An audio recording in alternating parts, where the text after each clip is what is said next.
అది 2003 జనవరి 16 space shuttle Colombia అంతరిక్షంలోకి ఎగిరింది. కల్పనా చావ్లాతో పాటు మరో 6 బృందం కూడా ఆ కొలంబియా స్పేస్ షటిల్లో ఉన్నారు. సరిగ్గా 16 రోజుల తర్వాత అంతరిక్షం నుంచి తిరిగి వస్తుండగా ఒక్కసారిగా రెప్పపాటు క్షణంలోనే ఈ స్పేస్ షటిల్ అంతా కాలి బూడిదైపోయింది. అందులో ఉన్న వారంతా సజీవ దహనం అయిపోయారు. కానీ ఇక్కడ ట్విస్ట్ ఏంటంటే, ఇలా జరుగుతుందని నాసాకి ముందే తెలుసు, కానీ వాళ్ళు అసలు ఎవరికి ఇన్ఫార్మ్ చేయలేదు. ఎందుకు? ఫ్రెండ్స్, వీడియోని స్కిప్ చేయకుండా ఎండ్ వరకు చూడండి, చాలా ఇంట్రెస్టింగ్ ఉండబోతుంది. ఇంకా మీ సపోర్ట్గా మన ఛానల్ని సబ్స్క్రైబ్ చేయండి, అలాగే లైక్ చేయండి. కల్పనా చావ్లా అంతరిక్షంలోకి వెళ్ళిన తొలి భారతీయ మహిళ. కల్పనా చావ్లా ఒక్కసారి కాదు, మొత్తం తన జీవితంలో 2 సార్లు అంతరిక్షంలోకి ప్రయాణించారు. అంతరిక్షంలో కల్పనా చావ్లా గడిపిన సమయం 31 రోజుల 14 గంటల 54 నిమిషాలు. కానీ అందరూ బాధపడే విషయం ఏంటంటే, ఫిబ్రవరి 2003లో కల్పనా చావ్లా అంతరిక్షం నుంచి తిరిగి భూమిపైకి వస్తుండగా తన స్పేస్ షటిల్ అగ్నికి ఆహుతైపోయింది. ఆ ప్రమాదంలో ఆమె సజీవ దహనం అయ్యారు. కల్పనా చావ్లా 17 మార్చ్ 1962లో హర్యానాలో ఉన్న చిన్న ఊరైన కర్నల్లో జన్మించారు. కల్పనా చావ్లాకి ఒక అన్న ఇంకా అక్క కూడా ఉన్నారు. ఈమె విద్యాభ్యాసం అంతా హర్యానాలో ఉన్న బాల్ నికేతన్ హై స్కూల్లో కంప్లీట్ చేశారు. అయితే చిన్నప్పటి నుంచి కల్పనా చావ్లాకి విమానం బొమ్మలు గీయడం అన్నా, ఆకాశంలో నక్షత్రాలు చూడడం అన్నా ఎంతో ఆసక్తిగా ఉండేది. అందుకోసమే ఆమె పంజాబ్ ఇంజనీరింగ్ కాలేజ్లో ఏరోస్పేస్ ఇంజనీరింగ్లో బ్యాచిలర్స్ డిగ్రీ కంప్లీట్ చేశారు. 1979లో కల్పనా చావ్లా యుఎస్కి వెళ్ళిపోయారు. ఆమె ఎర్లింగ్టన్లో ఉన్న టెక్సస్ యూనివర్సిటీ నుండి మాస్టర్ ఆఫ్ సైన్స్ డిగ్రీ పొందారు ఏరోస్పేస్ ఇంజనీరింగ్లో. ఇది 1984లో జరిగింది. అయితే 1988 నుండి యూనివర్సిటీ ఆఫ్ కొలరాడో దగ్గర నుండి పిహెచ్డి కూడా చేశారు ఏరోస్పేస్ ఇంజనీరింగ్లో. అలా 1988 నుండే కల్పనా చావ్లా నాసాకి పనిచేయడం మొదలుపెట్టారు.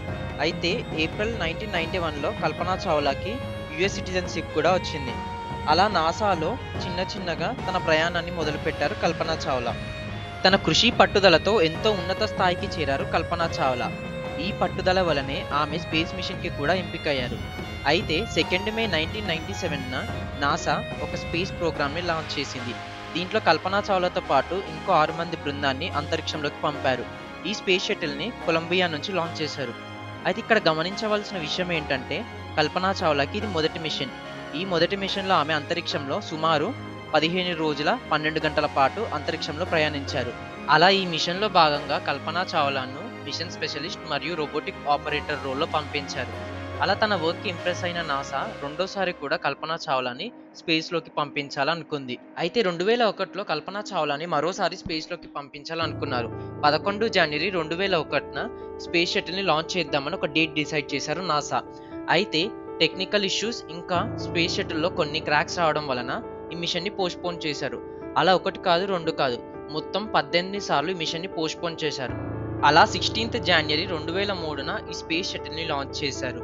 అయితే కల్పనా చావ్లాతో పాటు ఇంకో 6 మంది ఆస్ట్రోనాట్లు కూడా ఈ స్పేస్ షటిల్లో ప్రయాణించారు. 16 రోజులు అంతరిక్ష యాత్రలు ఉన్న తర్వాత ఆ స్పేస్ షటిల్ తిరిగి భూమిపైకి రావడానికి భూమిపైకి వస్తూ ఉంది. అంతలోనే ఒక ఘోరం జరిగింది. భూమి వాతావరణంలోకి ఎంటర్ అవ్వగానే స్పేస్ షటిల్ కాలి బూడిదైపోయింది. అందరూ చూస్తుండగానే స్పేస్ షటిల్ మొత్తం అగ్నికి ఆహుతైపోయింది. నాసా సైంటిస్టులు సైతం షాక్కి గురయ్యారు. అసలు ఈ స్పేస్ షటిల్ ఇలా ఎందుకు అయ్యింది, దీని వెనుకున్న నిజాలు తెలిస్తే మనం షాక్ అవ్వక తప్పదు.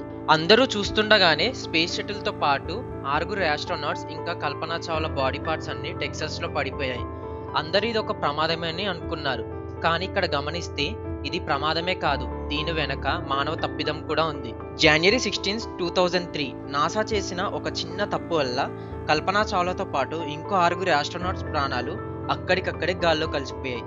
ఎందుకంటే నిజానికి ఈ మిషన్ని 2001లోనే పంపుదాం అనుకున్నారు. కానీ ఆ స్పేస్ షటిల్లో ఉన్న టెక్నికల్ ఇష్యూస్ ఇంకా కొన్ని అదర్ ఇష్యూస్ వల్ల ఆ మిషన్ని పోస్ట్పోన్ చేసుకుంటూ 2003 వరకు తీసుకొచ్చారు. అయితే నాసాకి తెలుసు ఆ స్పేస్ షటిల్లో ఏదో ప్రాబ్లం ఉంది. అయితే నాసా అవేమీ పట్టించుకోకుండా కేవలం ఆ టెక్నికల్ ఇష్యూస్ని రిజాల్వ్ చేసి ఎట్టకేలకు ఆ స్పేస్ మిషన్ని లాంచ్ చేసింది. కానీ దాని రిజల్ట్ చూస్తే 7 ప్రాణాలు కోల్పోయారు. ఇది నిజంగా చాలా బాధాకరం అనే చెప్పాలి. ఈ స్పేస్ షటిల్ కొలంబియాలో ఏదో ప్రాబ్లం ఉందని నాసాకి ముందే తెలుసు. ఎందుకంటే స్పేస్ షటిల్ కొలంబియా కొత్తది కాదు. తన మొట్టమొదటి స్పేస్ క్రాఫ్ట్ను ఈ స్పేస్ షటిల్ కొలంబియా 1981లోనే తీసుకొని వెళ్ళింది. అప్పటి నుంచి 2003 వరకు మొత్తం 21 స్పేస్ క్రాఫ్ట్లను అంతరిక్షంలోకి తీసుకువెళ్ళింది ఈ స్పేస్ షటిల్. అయితే మొత్తం ఈ స్పేస్ షటిల్ కొలంబియా అంతరిక్షంలో సుమారుగా 340 రోజుల 17 గంటల సమయం గడిపింది. అంటే ఇది ఎంత ఓల్డ్ స్పేస్ షటిల్ మనం ఊహించుకోవచ్చు. ఇన్ని తెలిసినా సరే నాసా అదే స్పేస్ షటిల్ని ఉపయోగించి 7 ఆస్ట్రోనాట్స్ ని అంతరిక్షంలోకి పంపింది. దాని ఫలితంగానే వాళ్ళు ప్రాణాలని కోల్పోయారని చెప్పాలి. ఈ ప్రమాదం జరగడానికి మరో కారణం ఈ స్పేస్ షటిల్లో ఉన్న TPS అంటే థర్మల్ ప్రొటెక్షన్ సిస్టమ్. ఈ థర్మల్ ప్రొటెక్షన్ సిస్టమ్ ఫంక్షనింగ్ సరిగ్గా లేకపోవడం వల్ల ఈ ప్రమాదానికి దారితీసిందని నాసా తర్వాత విశ్లేషించి చెప్పింది. అయితే ఇన్ని ఇష్యూస్ ఉన్నా సరే నాసా 16th January 2003న ఫ్లోరిడాలో ఉన్న కెనడీ స్పేస్ సెంటర్ నుంచి ఈ స్పేస్ షటిల్ కొలంబియాని లాంచ్ చేసింది. లాంచ్ చేసిన కొద్దిసేపటికే సూట్ కేస్ సైజ్ అంతా ఉన్న ఇన్సులేషన్ ప్యానెల్ విరిగిపోయింది. విరిగిపోయిన ఈ ప్యానెల్ స్పేస్ షటిల్ కొలంబియాలో ఉన్న లెఫ్ట్ వింగ్ దగ్గర ఉన్న రెయిన్ఫోర్స్డ్ కార్బన్ ప్యానెల్ తో ఢీకొట్టింది. కానీ అప్పటికే స్పేస్ షటిల్ సుమారు 65,000 అడుగుల ఎత్తులో ఉంది. ఇంకా చాలా స్పీడ్ లో ప్రయాణిస్తోంది. ఇవన్నీ గమనిస్తున్న నాసా ఈ సంఘటనలు ఏవి అందులో ఉన్న ఆస్ట్రోనాట్స్ కి 1 వీక్ వరకు చెప్పలేదు. అయితే మనం గమనిస్తే ఈ స్పేస్ షటిల్ లెఫ్ట్ వింగ్ దగ్గర ఉన్న ఆ ఇన్సులేషన్ ప్యానెల్ అనేది మొత్తం విరిగిపోయి అక్కడ ఒక 10 అంగుళాల రంధ్రం ఏర్పడింది. ఆ రంధ్రం చూస్తుండగానే ఆ దాంట్లో ఉన్న థర్మల్ ప్రొటెక్షన్ సిస్టమ్ ని కూడా ఫెయిల్యూర్ చేసింది. అయితే ఈ TPS ఫెయిల్యూర్ వల్ల అక్కడే ఉన్న RC ప్యానెల్ ఇంకా వేరే కాంపోనెంట్స్ కూడా ఫెయిల్ అయ్యాయి. ఇవన్నీ చూస్తున్న నాసా ఏదో జరగబోతుందని ముందే పసిగట్టింది. కానీ ఈ విషయాలు ఏవి బయట ప్రపంచానికి తెలియకుండా మేనేజ్ చేసింది. అంతరిక్షంలో ఉన్న ఆస్ట్రోనాట్స్ వాళ్ళ పరిశోధనలన్నీ చేస్తూ భూమిపైన ఉన్న నాసాకి అంత ఇన్ఫర్మేషన్ ని పంపుతుంది. కానీ నాసా ఇన్ని ప్రమాదాలు జరుగుతున్నట్టు వాళ్ళలో ఏ ఒక్కరికి కూడా ఇన్ఫార్మ్ చేయకపోవడం ఇక్కడ గమనార్హం. అయితే ఇంకొంతమంది వాదిస్తున్నది ఏంటంటే నాసాలో ఉన్న ఒక ఇంజనీర్ ఇదేమి పెద్ద ప్రమాదం కాదని, వాళ్ళు తిరిగి భూమిపైకి సేఫ్ గా ల్యాండ్ అవుతారని చెప్పారని కొంతమంది అంటూ ఉంటారు. ఇది ఎంతవరకు నిజమో మనకి ఇంతవరకు తెలియదు. అది February 1, 2003 అంతరిక్షంలో వాళ్ళ 16 రోజుల యాత్ర ముగించుకొని కల్పనా చావ్లా ఇంకా మిగిలిన 6 ఆస్ట్రోనాట్స్ ఫ్లోరిడాలో ఉన్న కెనడీ స్పేస్ సెంటర్ దగ్గర ల్యాండ్ అవ్వాల్సింది. అయితే ఈ స్పేస్ షటిల్ సక్సెస్ఫుల్ గా 2 కక్షల్ని దాటుకొని భూమిపైకి వస్తుంది. ఇంకో 15 నిమిషాలు అయితే వాళ్ళు ఆ స్పేస్ షటిల్ తో పాటు సక్సెస్ఫుల్ గా ల్యాండ్ అవుతారని అందరూ అనుకున్నారు. ఇంతలోనే అనుకోని ప్రమాదం జరిగింది. చూస్తుండగానే ఆ స్పేస్ షటిల్ అంతా కాలిపోయింది. అందులో ఉన్న 7 ఆస్ట్రోనాట్స్ సజీవ దహనం అయిపోయారు. ఈ దృశ్యం చూసిన నాసాతో పాటు అందరు ఇంజనీర్లు షాక్ అయ్యారు. వాళ్ళ బాడీ పార్ట్స్ తో పాటు ఆ స్పేస్ షటిల్ మొత్తం టెక్సాస్, లూజియానా ఈ పార్ట్స్ మొత్తం ఆ ప్రాంతాల్లో పడ్డాయి. అది చూసిన ప్రజలు కూడా షాక్ కి గురయ్యారు. ఇంతవరకు నాసాతో పాటు ఇతర దేశాల్లో ఎన్నో స్పేస్ మిషన్స్ లాంచ్ చేశారు. కానీ ఇలాంటి ప్రమాదం జరగడం అది తొలిసారి. ఈ ప్రమాదం చూసిన వరల్డ్ అంతా నాసాని ఎన్నో క్వశ్చన్స్ చేసింది. ఇది నాసా చరిత్రలోనే ఒక బ్లాక్ మార్క్ అని చెప్పొచ్చు.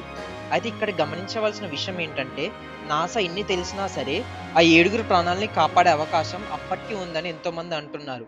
ఇన్ని తెలిసినా సరే నాసా తన హయ్యర్ అఫీషియల్స్ కి ఇన్ఫార్మ్ చేయకపోవడం ఇక్కడ ఒక క్వశ్చన్ మార్క్ గానే మిగిలిపోయింది.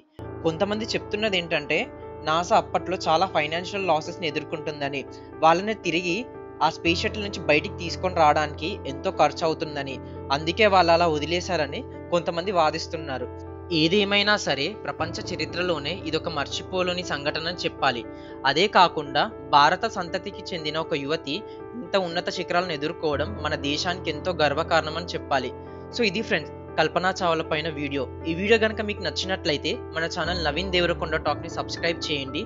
అలాగే ఈ ఛానల్ ని మీ ఫ్రెండ్స్ కి కూడా షేర్ చేయండి.